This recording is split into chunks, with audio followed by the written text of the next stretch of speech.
This lens has no autofocus. It's f11, it's soft, it lets light leak in, but I absolutely love it. On paper, this sounds like something you'd want to avoid at all costs, but it's awesome. This is the PolarPro Light Leak lens, and while it breaks all the modern rules of good lens design, it completely changes what a good image is. So what is this thing? It's a completely manual prime lens with a built-in light leaking element that adds real organic flares.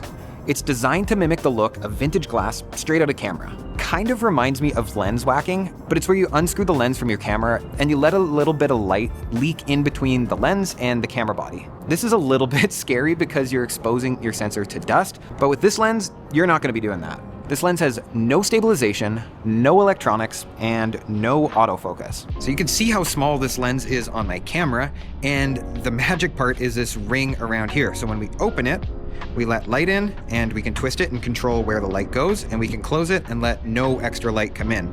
So you'll notice there's already some interesting flares that we are getting, even though this window right here is closed.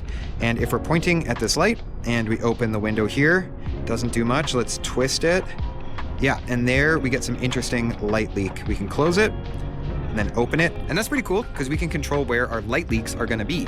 You might notice that there's no stabilization in this lens. There's a little bit in the body of the camera, but this is a little bit bouncier than the average Sony or Tamron lens that you might have on your camera. When you explore a little bit with this lens, you can see there is some really cool lens flares that we get even when this window is closed. This is a 28mm, so it's probably not wide enough to vlog, and I'm probably not in focus because there's no autofocus on this lens. And it's f11, and the focus is actually locked at about 1 meter, so probably not for vlogging. So here's what this actually looks like in action. Whether you're shooting video or stills, you can get these beautiful imperfections, subtle flares, soft fall off, and this dreamy, hazy aesthetic that just feels analog. When you compare this to a modern lens, which is ultra sharp and clean, this thing is quite a bit different.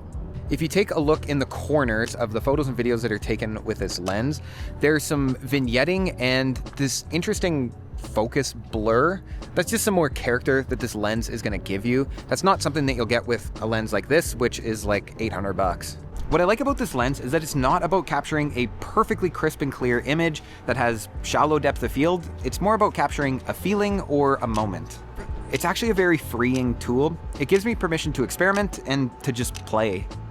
I think it's pretty obvious that this is not going to be the lens that you want if you're looking for crisp, clean work, especially if you're trying to get that stuff for your clients. I don't think that you're going to be shooting every project with this lens, but I do think there's a time and place for it, especially if you're looking for character over clarity.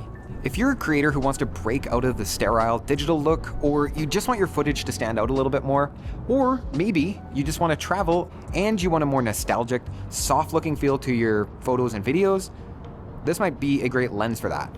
This lens is not for everyone, but if you're tired of chasing the perfect image or just want to embrace imperfection more, I think you're really gonna love it.